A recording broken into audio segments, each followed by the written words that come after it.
So this was something that I started working on earlier inside the year. It's for quantum paranoia. All these models were done by me. Every single one of them.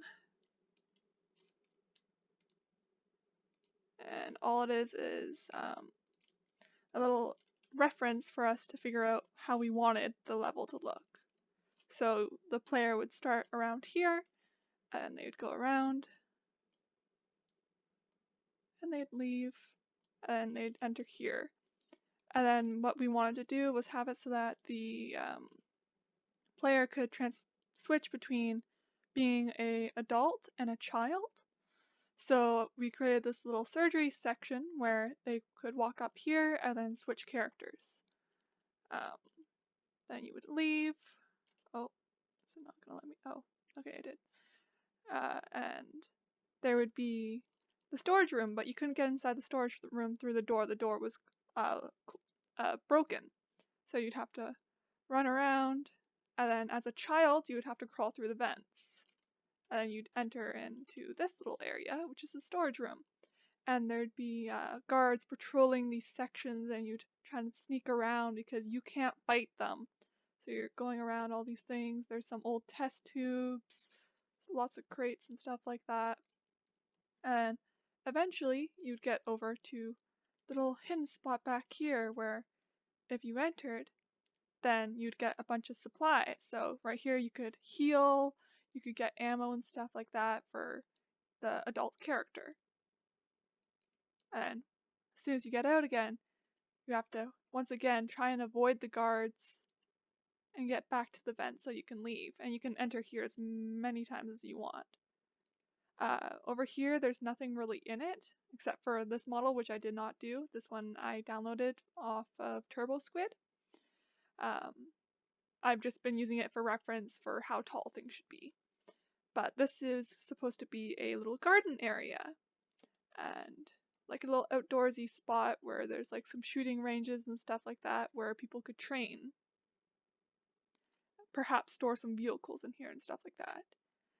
It's supposed to be really overgrown. Then over here is the training room.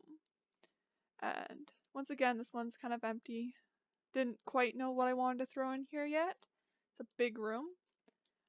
But we wanted to have some of the unused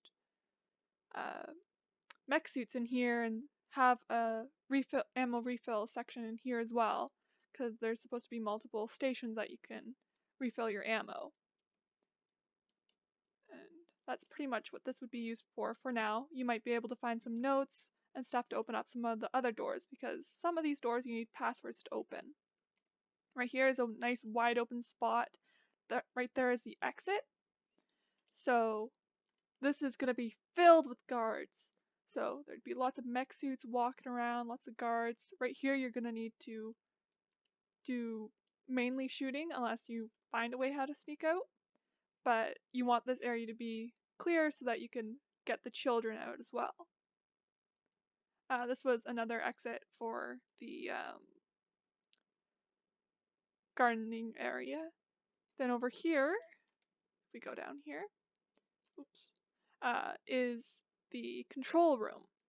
And Alex created a nice little generator, which is not inside this one, but what it would do is we'd put it right here, and the generator room would be in here, and then you'd turn it on. Yeah.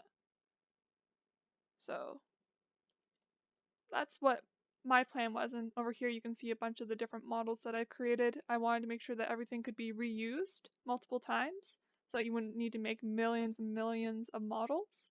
So these are all just references to some vents, some cabinets that I was able to shrink down to make smaller cabinets, little sections here that you can use for either detail or big blocky areas. You can reuse this TV for smaller computers and stuff like that. Little doors, and yeah, and all the stairs and the flooring is all the same. I believe it's 2 meters. So you could pick up one of these guys and just continue expanding however you want. Yeah, that's what I was working on.